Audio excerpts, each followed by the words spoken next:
everyone. It's great to be with you again. It is very cold here in Cape Town on this Friday morning. And it's, as always, a great privilege to be in a warm space with Antoinette. Yeah, same here. Same here. It's going to get colder. We've got snow. So for people who don't know, we get snow on the mountains in Cape Town. Mm. But we want to share something that makes our hearts warm with you this morning. So I'm going to ask Will to share his story of the week. Yeah, so this is really interesting. It's not the first time that this has happened. And I guess it's not surprising. I mean, as team coaches, just so you know, every time before the recording, Antoinette and I talk about this stuff and we select what we're going to share. And part of what we mentioned today is it's not surprising that as team coaches, when we work with systems, we get results and outcomes that we didn't think are going to happen, or we sometimes are so surprised when something happens. So in the story that I'm going to share very briefly is I've been working with a system um, and we ran a experiment within the organization to develop specific content and to make that available to people. And that the hope was that this was going to bring a very specific effect. So as we know in systems thinking is that every action has a reaction, and sometimes that reaction is delayed. And so part of the sharing that we got into last time was talking about how we always, as coaches, seem to have a secret outcome that we're hoping for. That we can't seem to escape that, even if we stand in neutrality, and that neutrality actually also doesn't exist. So as objective as you can be, I think even with your sponsors, there's a hope for outcome because, I mean, you're offering a service, right? And you're saying that this is within your competence and you can do it. You agree to do something based on the challenge that the organization says it has.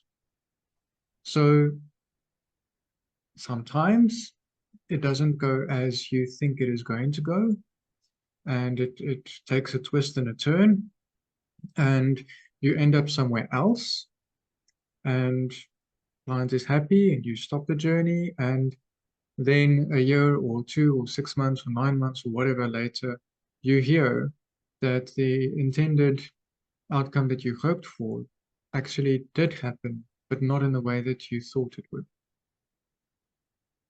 And a whole bunch of other things also happen. And the system starts to react and become alive and take ownership in its own way for the topic that it wanted to change. And people come and go, and roles change, and there's disruption that happens, and boundaries are being set. And it's like this whole thing just emerges and comes alive. And everybody that was part of the original contracting kind of sits on the sideline going, what just happened?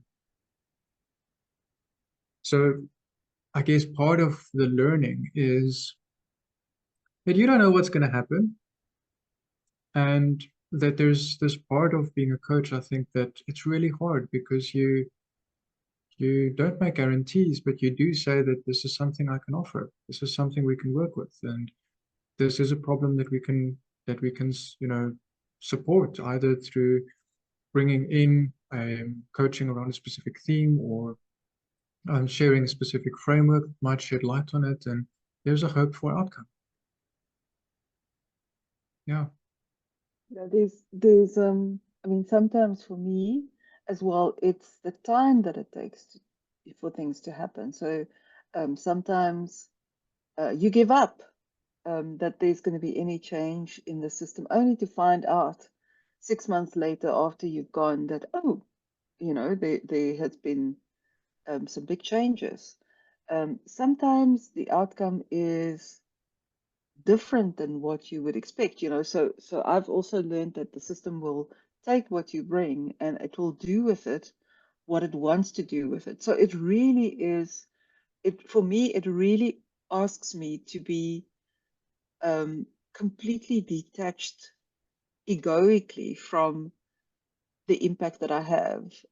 So, I mean, ego in the best sense of the word, not in the, not in the so great kind of sense of the word, but that I can improve the situation that people have asked, or maybe I'll rephrase that the situation that I've been asked to assist with or coach on, that it can improve through through some of the intervention that I've brought. It's really asking me to detach from that and and stay with revealing the system, by standing on what's happening for them, noticing with with gentleness and with kindness, and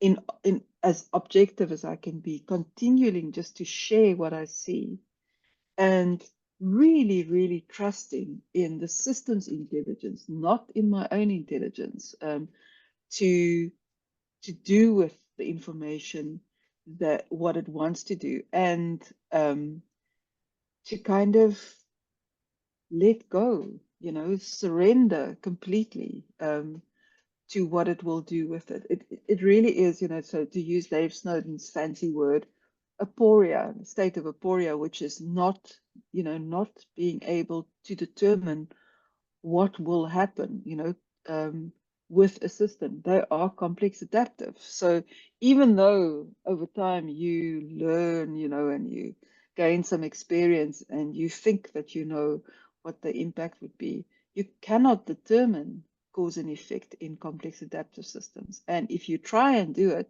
you will be disappointed, you will be angry, you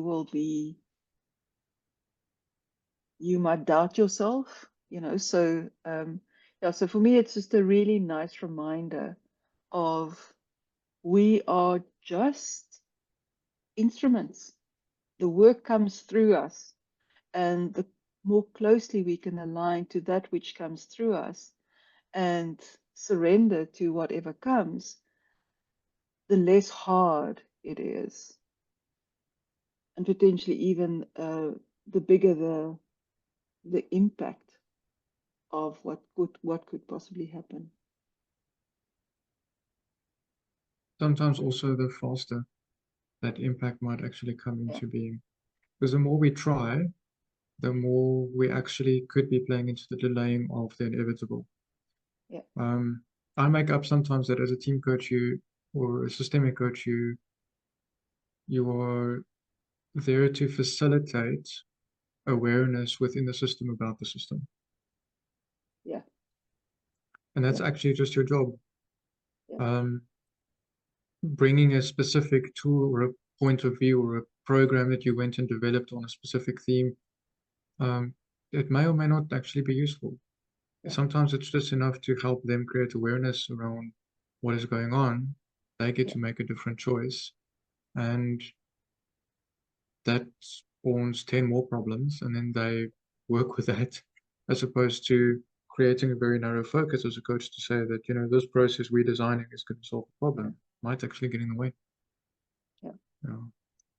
So I mean, the final thought that we want to leave you with this morning as well, it is really worth your while to figure out what is your purpose and to do the work to align you with your purpose, because there's a certain amount of mysticism, a certain amount of magic in the work that we do. The world ultimately remains a bit of a mystery to all of us. So very esoteric this morning, but very true for me, at least. Yeah. So, and at the same time, I think this is the paradox, right? So at the same time, you have your toolkit, you have your skills, you need to be an expert in what you do. And you have to let all of that go and surrender. Yeah. Yeah, really comfortable for most of us. So, okay, so that's what we'll leave you with this week. Have a good week.